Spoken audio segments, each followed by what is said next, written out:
Our final top 12 driver press conference here today at Pocono is Kurt Busch. He drives the number 2 Miller Lite Dodge, currently 4th in points. And Kurt, I believe it was just a couple years ago you were up here in Victory Lane here at Pocono, and so you've had success here at this racetrack, and you got to feel good about coming to a place here where you think you got a real good chance for victory.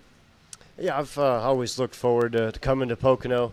It's definitely a unique racetrack that challenges you in many different ways, whether it's overall speed, whether it's handling in one specific corner versus another.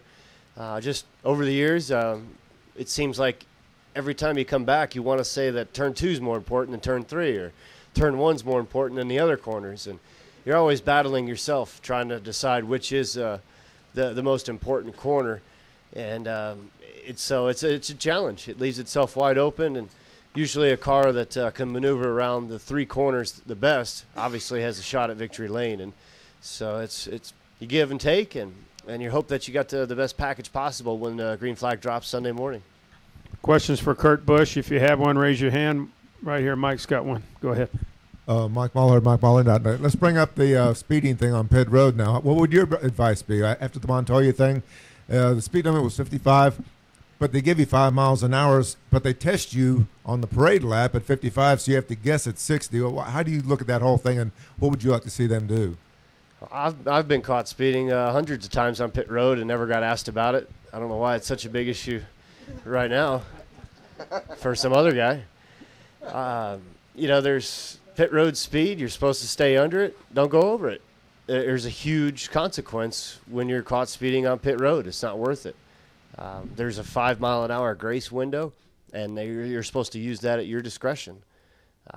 It's tough because we can't pass on the racetrack, so we're trying to go as fast as we can on pit road. And, just talking with my PR rep, TR, he had said that Montoya had a 5-second lead, or had a big lead when he hit pit road. There's no sense in pushing it that close if you've got that big of a cushion out on the track. Next question. Who's got a question? Back in the back, somebody? Thought I saw a hand go up back there. Claire's got one. I thought that was Claire's hand. Go ahead there, Lauren. Claire's question. Claire B. Lang, Sirius NASCAR Radio. Can you talk about the difference between, trying to balance the corners here and setting your car up and how difficult it is? Just talk about the difficulties of this track. You guys were here not so long ago. Everybody learned something here. Talk us through it and what you learned. Well, it's a tough turn 1 because of how rough it is and the bumps that are in the low section of the racetrack. And then 2 and 3 seem to be a bit more similar to each other.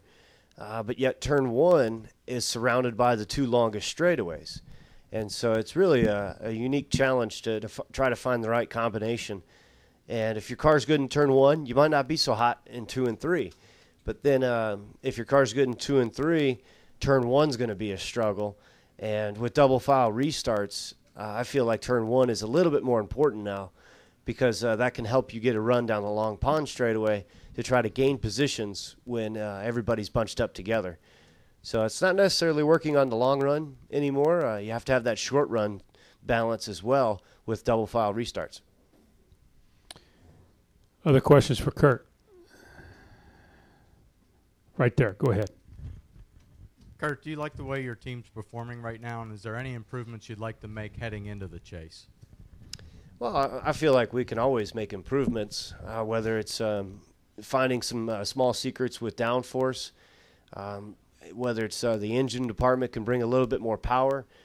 We just have to look at all areas and continue to get stronger.